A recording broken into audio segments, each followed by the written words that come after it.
Welcome everybody, my name is Mr. Llama and today I am bringing you a ZVP. This is going to be between ROOTDestiny, one of our favorite players, the red Zerg spawning up in the top left corner, and spawning down in the bottom right we do have our green Protoss, JonTheNinja. So Destiny of course is Grandmaster, and JonTheNinja actually a top 8 Masters. I believe he's second or first. I think it was second. He's second in his Masters, so probably about 1200, 1250, something like that. So this should be a good game. It's going to be on Shakuras Plateau and cross positions, so a long rush distance between the bases, and this should make it an interesting game. And of course there's going to be a Forge Fast Expand here from JonTheNinja, as who wouldn't Forge Fast Expand on a map like this, especially when you have the ramp like that as a Protoss player. Pretty much as any player, I don't know who doesn't like to throw down an early expansion. As heck, you can just wall, and you're pretty much good. And I hope that this pylon actually covers this. Can a Ling squeak by there? I'm not quite sure. I would imagine John knows what he's doing. So I'm going to say yes, that this pylon would cover everything to be placed down right there. But that's just, I could be wrong, but that's my guess. So looks like Destiny will have to see if he goes for a gasless expand or a gassed expand. I would imagine gasless, as that tends to be the norm as of right now. And yes, there we go. So he's going to drop that 14 pool right now, and then go for the expansion. Possibly try and sneak it out at 16, as that is the time. If you can get it out there, then you're pretty much fine. Your opponent, of course, so no, he can't go for any sort of block in here, as there is the supply depot right there. But your opponent can try and can rush you, things like that. But if he drops the pylon blocks you while you're trying to get that hatch down. Then you just have to wait until that 21-22 part. So it looks like Destiny now going to try and sneak out, and JonTheNinja should just go ahead and go for this pylon block. It looks like that's what he's probably going to do, and yep, there we go. So he's going to drop that pylon down. Now just scout up into his opponent's base, make sure there's no fancy gas, anything like that, I would imagine, and head home, possibly try and drop down some cannons or something. And JonTheNinja actually going to get cannon first instead of the Nexus, so interesting play, especially since his opponent is cross position. Usually around now you will see your opponent, or a lot of times on this map you'll see them go Nexus first, but very rarely do you see them drop that cannon before they even drop that Nexus. I guess he is a little nervous that his opponent Destiny is going to go for some sort of one base all in, but he doesn't have any gas. So I suppose those Lings could charge on over, and that's what he was worried about, as Destiny had made those 4 Lings. And if you went cannon first, then they possibly could get in there in time. So JonTheNinja just playing a tiny bit safe there, and he is supply blocked right now. Has a little bit of a mishap by him, so not going to have thrown down that second pylon. A little bit of a mistake. Let's see.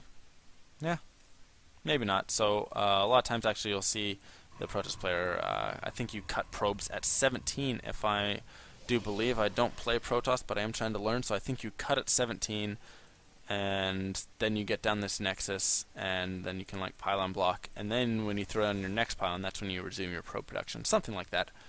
So I'm not exactly 100% sure, but Destiny's Overlord now just going to be sneaking into the base, and look at the Overlord spread here by Destiny. He is going to be throwing up the 3 bases. So in about a decent time right there, 30 supply, getting that third is a reasonable time, and he needs to do a drone transfer, as he is very saturated in his main, so should be transferring some drones over now when this natural does finish up. But as I was saying before, look at the Overlord spread by Destiny. He's going to have the Overlord over here to scout for that third one if he wants. This Overlord can check out the expansion gases, which are so important. If you see very fast gases, that means your opponent could be going for some sort of void race, things like that. If you don't see gases here at all, then you could be expecting some sort of 4, 5, 6 gate push, things like that. So as well as getting an Overlord over here to go ahead and run into the base, possibly a little bit later for scouting. So I love that play by Destiny. He does have his third up as well now. Decent drone saturation at both of these bases. Needs to start getting some drones over to his third, as it is going to be hatching pretty soon. And a good benchmark to look at is when he hits that 8-minute supply, you want to see him at about 65 or above supply. So I've seen anywhere from 65 supply all the way up to 87 supply. Of course, when they had 87 supply, they did have some roaches out, as they do take up a little bit more of the supply. But yeah, if you can be over 70, something like that, then you are definitely in a decent position. That is decent macro. And now he's throwing up those gases. So already 2 gases down, a third one right there, and a Roach Warren now has gone down for Destiny as well. So good timing at about that 7-minute mark is usually when you want to see that, especially when you scout no gases by your opponent over here. So that's what Destiny scouted. He saw, hey, my opponent doesn't have gases. I need to go ahead and scout what he's up to, which is probably some sort of early gate push, something like that. And I need to get that Roach Warren down because I need to defend, so getting a Spine Crawler as well. And if we do look over at our Protoss opponent, he does have the +1 finishing up here fairly soon. He does only have these 3 gates. So interesting by JonTheNinja there to only have 3 gates, and if you look, he has the money to throw down a few more gates. So this is usually where you'll see the person, there you go, throw down 4 gates, 5 gates, and is he going to go, okay, so 5-gate Robo? Yeah, so 5-gate Robo, it looks like, unless he throws down something else. Nope, 6-gate Robo. Alright, so 6-gate Robo going to be coming out for JonTheNinja. And those should time up fairly well for when this Cybernetics Core upgrade here finishes. 40 seconds left on those, yep, and about 40 seconds. So they should be finishing up near about the same time, at least most of those gates, and he will probably be going out for some sort of push. And it probably will hit a tiny bit later than normal. So we'll have to see if Destiny is going to be able to be prepared for this. And wow, if you look at the drones, they are fairly even as what has Destiny been doing with all of his larvae here.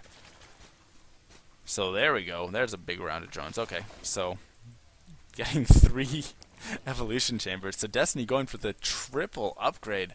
Interesting choice. He also has a very fast lair. And so now he can get, and there we go, he's going to cancel that. So I imagined he would have. So going to get the metabolic boost and the Roach Warren down. Smart play by Destiny, as you want to generally have a Roachling army to deal with these sorts of pushes right here. And Destiny has been supply blocked multiple times in this game, so that is going to hurt him a little bit.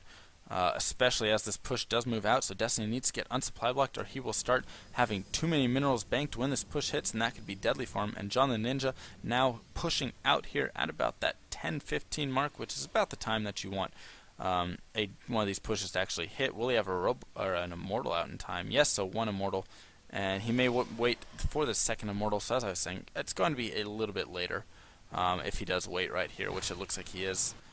So waiting a little bit longer, getting out that robotics facility. And I think all of this wait is simply coming down to he just threw down his gates a little bit later than normal. So as you can see, he has a lot of money saved up from all of that. And Destiny should be able to now prepare for this as it's hitting the 11-minute mark. If we look at the worker count, 73 to 46. So Destiny is at that optimal drone saturation. Just about optimal, what you want on 3 bases at least at that 73. Of course, if you are somebody like Stefano, he likes to go up to 100 drones and then mass spine. But here we go, we are going to have a big push coming out now from JonTheNinja, and the supply counts are fairly even. It looks like Destiny once again supply blocking himself, so JonTheNinja actually going to back up as Destiny getting an interesting position right here. Will the force fields go down? I'm not sure. He's going to get these force fields off, so some force fields able to force field out the roaches. There we go, decent force fields, and this is, of course, is going to force Destiny to pull back and get some reinforcements. 9 mutalisks now on the way. How much anti-air is there in this army? There is not any anti-air at all, so this is going to be extremely difficult for JonTheNinja if these mutalisks do pop, as he only has 5 stalkers and these sentries, which do not have the highest DPS.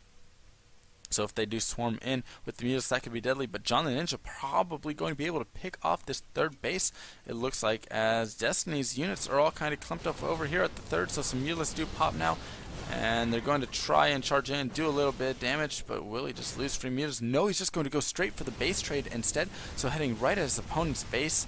A War Prism has joined up in this army, so you can quickly reinforce. And Destiny going to send his drones up here just to try and delay and distract as long as possible. In the meantime, here comes the counter over here. Stalkers have been warped in. A lot of cannons have also been warped at the wall. And now this is not looking as good for Destiny, I would say, as he has lost his 3rd, but he's going to be able to sneak in here. He's going to be able to do a lot of damage with all of these units. So, of course, Zerg having the faster unit army can get back to defend if necessary.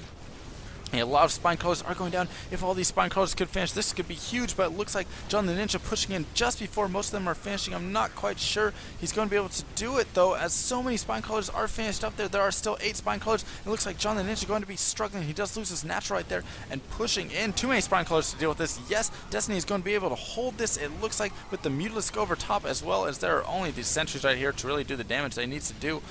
So actually, wow, Immortals and Zealots doing so much damage. Going to be able to take those out.